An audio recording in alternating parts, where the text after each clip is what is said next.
The stunning city of Cape Town in South Africa is just 2 days away from welcoming the leading skippers in the keenly contested VELUX 5 Oceans race.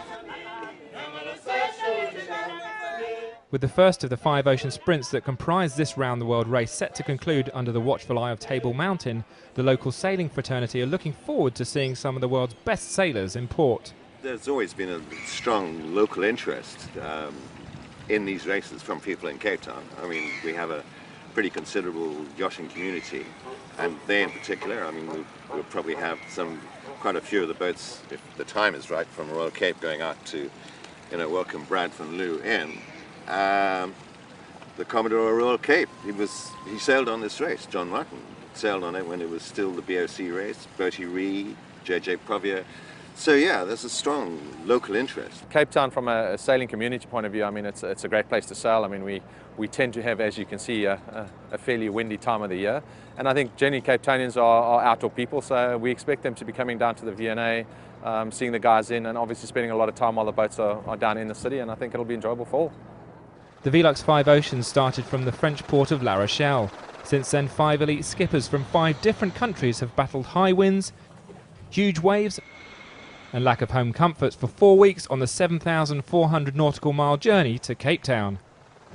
American Brad Van Loo, barring any last-minute disasters, is on the verge of taking victory in this epic first leg. Despite having had his boat, the Penguin, knocked flat in high winds on one occasion, the man from Charleston has led from the start of the race, putting in a superlative performance. Van Loo hasn't had it easy though, with Polish skipper Zbigniew Kwiatkowski pushing the American to the limit the whole way across the Atlantic. 36-year-old Zbigniew briefly took the lead a week ago, but in a nail-biting game of cat and mouse, Van Loo seized the lead back. Zbigniew's efforts to respond came to an abrupt end when the Pole suffered major sail damage, allowing Van Loo to pull out a lead of 524 nautical miles. The battle for third place has also been heating up, with Canada's Derek Hatfield losing valuable time trying to navigate around some testing weather fronts. Fourth place man Chris Stanmore Major has been gradually eating into Hatfield's lead in the fight for the final podium position. Stanmore Major now lies around 150 nautical miles behind Hatfield. The Englishman, in his first attempt at sailing around the world solo, has been growing in confidence throughout the first leg. Well, the race is going okay for somebody in my situation who's gone through an incredibly steep learning curve just to get here. We're about 2,000 miles off Cape Town now, and I'm pretty confident that unless something absolutely disastrous happens, I am going to make it in. And that's going to be a real sense of achievement, because when I set off from La Rochelle, I was setting off in a boat which I really didn't know that well, and a kind of sailing which I'm absolutely new to. So I've come a long way since then, a vertical learning curve. I've broken some things, I've recovered from that, and I've slowly started to eke more and more speed out of the boat, taking it gently, one step at a time.